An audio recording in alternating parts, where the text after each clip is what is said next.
or if it's worth maintaining. Again, that's a decision for the majority of the board if they want to keep it this way or. John, I'm just suggesting just to make the language simple and just to say if someone purchases with a renter present, they are automatically grandfathered. It's actually, it says that right here. For apartments purchased prior to the effective date of the amendment, the 12-month waiting period for leasing or rental shall be calculated from the date of recording of the deed or other instrument. Right, exactly. And I think that's too complicated. If someone has a renter, they purchase with a renter, I think that should obviously if they're purchasing with a renter, they're purchasing with the purpose of having a renter, not for that renter to leave and have the place be vacant. That seems absurd. It's very confusing, and that's going to piss off a lot of people. Okay, I think, how about that should be the only caveat. I mean, I agree with everything else, but it should simply be, you purchase with a renter, even if it's a day before the moratorium, and the renter leaves, and you have 11 months left, you could still find another renter, as long as there isn't a lapse. Okay, if I may explain, Sure. make a little Sure. comment. This is a question for the membership, okay? And for you to send out, first of all, let me back up a little bit. This was done once, and the membership approved it once. We don't know if they liked it. We don't know if the majority of the membership agrees with it. So before we go trying to change the whole thing, see if they want it again. Okay, allow the membership to decide if they want to extend it or not. If they do want to extend it, then we have 2 years to talk about the language. Fair enough. Okay. Okay. Fair enough. Good answer. All right. And also that makes it a lot simpler to mail out something instead of having to explain paragraphs and paragraphs of language. It's just, would you like to extend it, yes or no? And then we'll worry about the details later. Okay. Any other questions?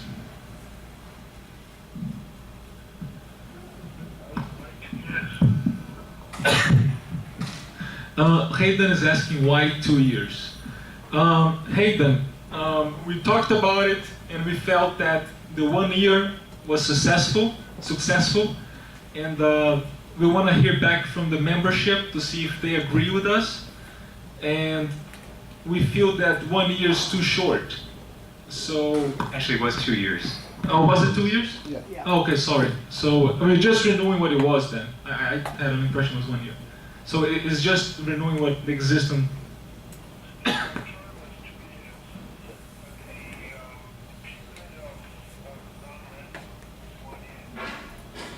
That's correct. That's correct.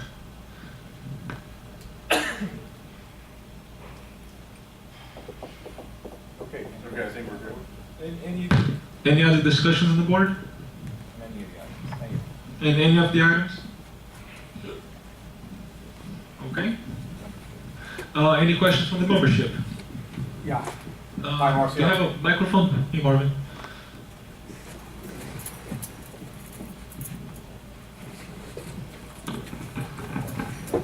Thank you. Is it your intention that the proposed changes are going out in the election mailing?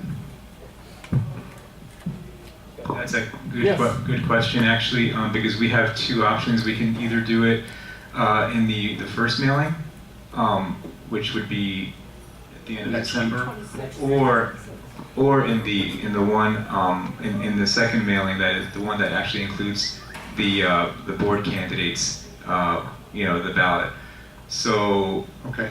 my thinking was that, or I was actually thinking about this and speaking with Brad about it, and I'm thinking maybe it might get a bigger response if we include it in the board membership. And what was critical is that we need the quorum.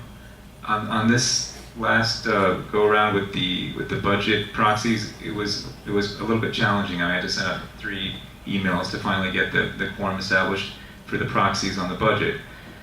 So On the reserve. on the reserves, correct, on the proxies for the waiving of the reserves. So if there's a potential that if we send out the amendments in the first mailing, which is just the one that includes the notice of intent to run sheet, that we might not get enough of a response back to establish quorum, which will be a problem. I'm not sure about that. I don't know, based on the situation we had with the budget proxies, it was really challenging up until the very end to get the numbers that we needed. So if we include it in the election package that actually has the ballot with the board candidates, I think that would have a tendency to drive up the numbers and then ensure that we get the quorum. So that would be my concern about whether having it in the first one or the second one. I have a question about that. Can't we do both? Can we send it out in the first one, so it gives people more time to reply, and if we don't get enough by the second go around, you have a chance to remind them, and actually, I understand, but it's worth it. It's very important for the village, and this is a very good changes. So, if that might be a, Well, I suppose we can, I don't know if we can send it out. Can we send it out twice, Brad? Or just send it out the first time, and then in the second mailing, remind them, check your proxies from the first mailing? Yes. Okay. Yeah. But we have to make some changes here, obviously, the corrections. There'll be time to make all these changes. When is the actual mailing gonna go out for the first, They should go out next Monday. next week, Monday? on the 26th, I believe. On the 26th? So 24th is the date, right? 26th is the date. They should go out next Monday, or Tuesday, at the latest. What day is that? What day? 22nd. 22nd? is Monday. 22nd. Okay. So, I don't know. Well, if possible, we're gonna see in the office. We'll do the best that is to be done. So. We could, I'll say this, we could check with the attorney if we can send it out twice, but people can be given more than one proxy, so I don't see any reason. That's the problem, that if you send it out twice, you could have an issue with that. I would rather just send it out, I would rather send it out once, Right. to avoid any legal issues. Duplicate, send it twice. No, they can't. It's impossible, It's impossible. because the unit owners are checked. Right. Each unit owner only gets one vote. But still, so they can send out 10 proxies. But it would complicate the counting and probably. Not if you do different colors. Just use a blue paper and a green paper, and then you know which one is which. Are all these amendments gonna? Okay, I'm sorry, Miriam, I still have the mic. Oh. So you're gonna, And you're at about 4 minutes right now, but I'll reset you because it's. well, my question took about 18 seconds. I'm kidding. It's all your answer. I'm Okay. joking. Okay. So you're not sure yet whether it's going with the first or second? Let's hear from the membership and then we'll discuss and I guess we'll make a motion after we Okay. hear from them. As far as to institute the new moratorium, is it possible the language could backdate back to December 13th? They said that for me. I heard a different conversation, but the amendment is going to be effective December 13th this year. Yes, that's what I suggested. I said Okay. I'm hoping to do it seamless, so there's no questions, no ifs and buts. Just smooth transition. I mean, just keeps going actually. I just was not sure if it's legal to, if an amendment is going to be approved, let's say sometime in February, can the language be retroactive to an earlier date? I don't know if that's I legal believe or so. not. Sid, make sure you give him a nudge if he falls asleep again. All right, just give him a little nudge. Okay, and the last question, on the percent of unit owners for a material change. I seem to remember that the existing percentage is 75%, That's correct. and you're changing it to a majority plus one. That's correct. Rock and roll. Yes. Thank you.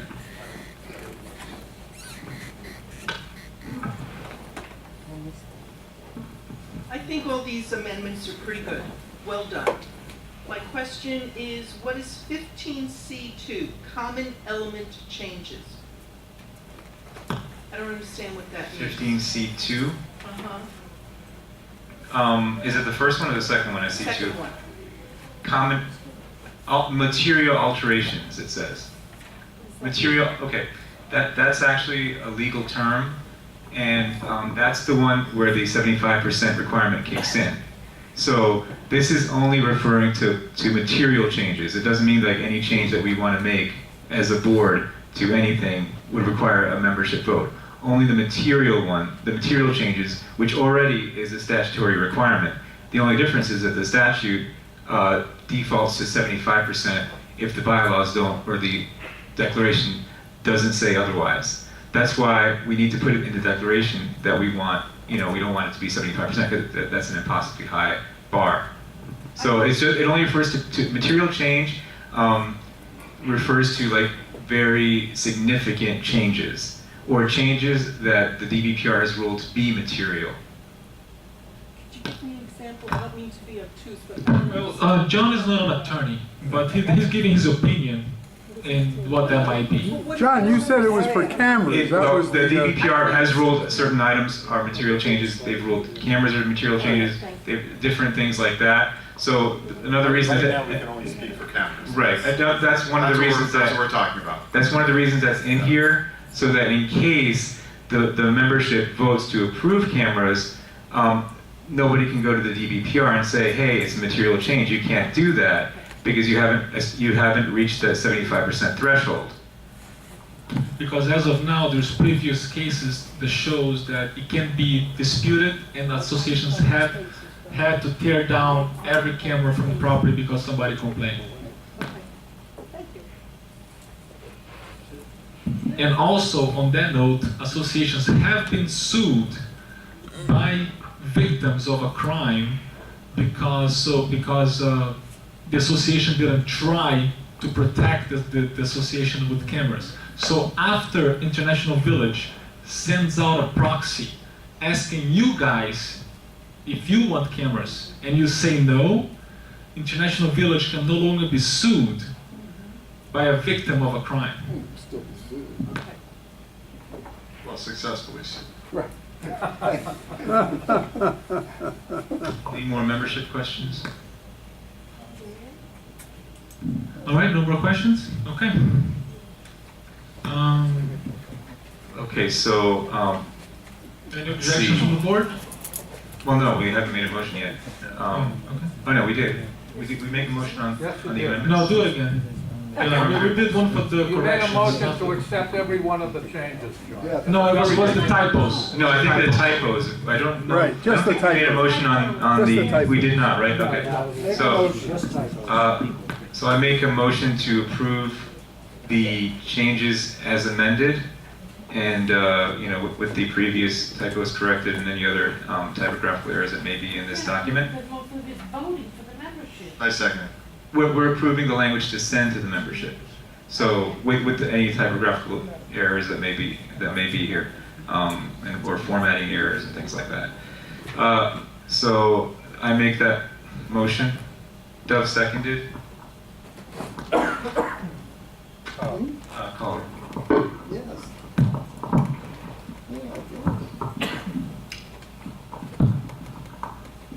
Marcia? Yes. Dove? Yes. John? Yes. Richard? Yes. Aiden? Hayden? Carl? Yes. Unanimous consent.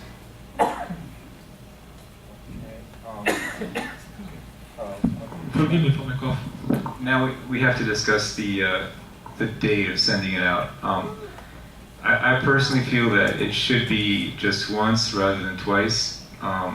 There may be a confusion if we send it twice. And actually, the next section here is about rules and regulations, which maybe we could do that one in the first mailing, so we don't overwhelm people with too much of the same thing.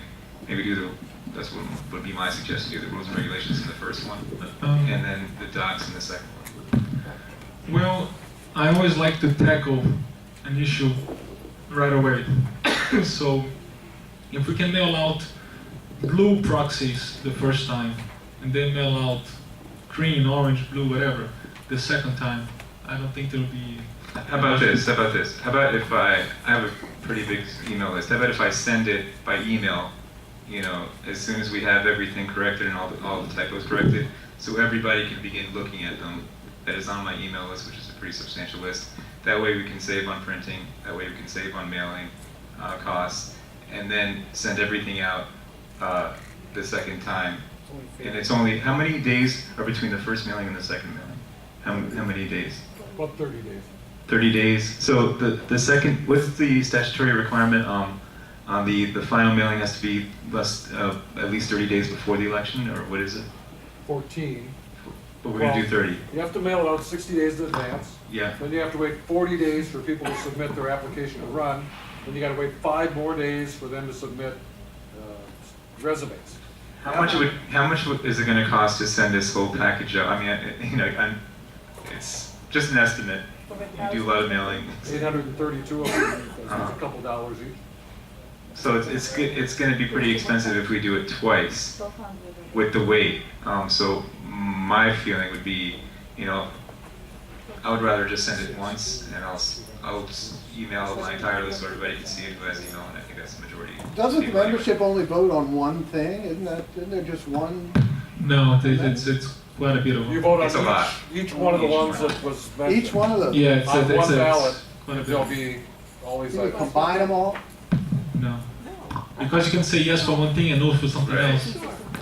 But John, how can you send it out via your email if that's one of the questions here on the? No. Just for In other words, the first one wouldn't be an official one. It would just be like an informational one. Okay. You see. So for people to review, and then when they vote. The other thing about sending it twice, it would be like confusing the date of the election, because then if we send it out too early, then we can't have we have to accept it by a certain time. I believe there's a legal requirement that you can't, like, in other words, if there's an election scheduled for February 25th, you can't send out the mailing December 26th, correct? I mean, there's a limit, right, to how much time you can send it before, correct?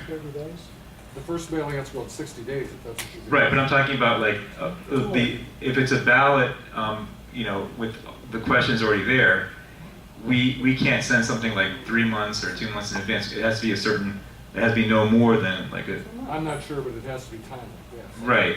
So that's the other And it concern I would wouldn't make have. sense We to- might be violating that if we do that. Well, you have 2 mailings too, as you mentioned, because you have to mail the rules and regulations out too, 14 days in advance of a meeting. So you got the rules and regulations, and you also have these amendments to your docs. Can I clarify something? Yeah. You mentioned that as informationally, you'll be passing this on to your email list. Why don't, if it's official, if it's semi-official, you're providing association information to a limited number of unit owners. Why not use the email list of the association? Wouldn't that be a larger list? I don't know. Do we still have the email list for the association social? Do we have that? The former AM management Could company. you use the mic? 'Cause we- AMG took it and you guys don't have it, right? Like I said, since I started working, I'm trying to collect the information, which is not a lot, okay? Because the other management company took all the information. So whatever email list AMG had, you don't have. Okay, I just want As to simple as clarify. that, no. About what percentage of the total membership do you have an email list? 50, 40, 100? Yeah, I think it's the majority, but I mean, my list is, I have to call it every so often because I get responses back that I know how long I live here. I've lived here 5 years, so. Is it 400, 500, It's, 300?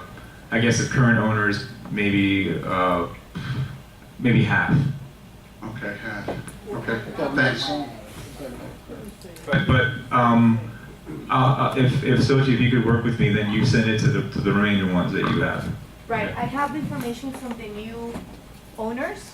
I can definitely provide you with that information. And from now on, I can encourage the owners to update that information with me. Let's use it. Oh. What I can do, Hello, what I can do is, starting tomorrow, I can start encouraging owners in providing the new updated information, the emails, so I can forward it to you. Okay? I mean, I can give you what I have, and at the same token, current owners, if they have changed their email addresses, I will ask for them. And also, I'm aware that some people in the audience also have email chains because I get them. That's what I'm saying, My that- mother-in-law gets them, my wife gets them, and forward it. Because I know you guys also have 300, 400, whatever number of people in your chain. So, the more people that can help out, the better. Perfect.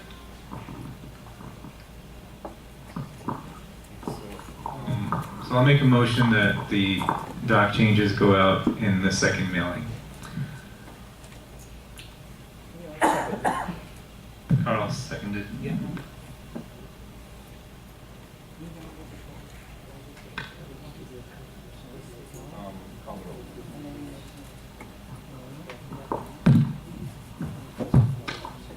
Richard? Yes. Doug? Yes. Marcio? Yes. John? Yes. Aiden? Yeah.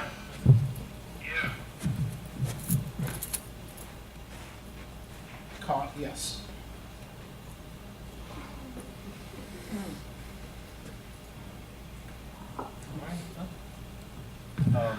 Okay. Anonymous, yes. The next item on the agenda is rules and regulations. Okay, Richard, if you can do us a favor, please, and read the text about the rules and regulations for the membership.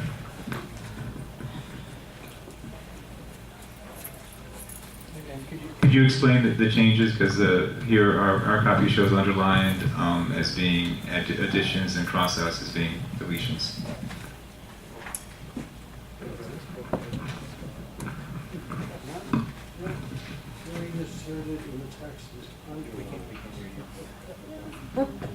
Section 1, the documents define single family as comprising. No, this isn't the documents. These are the rules and regulations. This isn't going to go out to owners as a vote. It's going to go as an informational item. Just clarification. The rules and regulations do not require a membership vote, but we do have to send it out to them to publish it so they're aware of whatever changes, whatever rules and regulations we have. So section 1, the documents define single family as comprising the owners and lessees of records, their, and then the following words would be inserted, their spouses, children, parents, sisters, brothers, grandchildren, and or grandparents. I'll explain that one. This section of our rules and regulations actually restates something from the doc. So from the declaration of condo. So since we're changing the declaration of condo to add spouses, we're also changing that here. In fact, the rules and regulations also there was a typo and they left out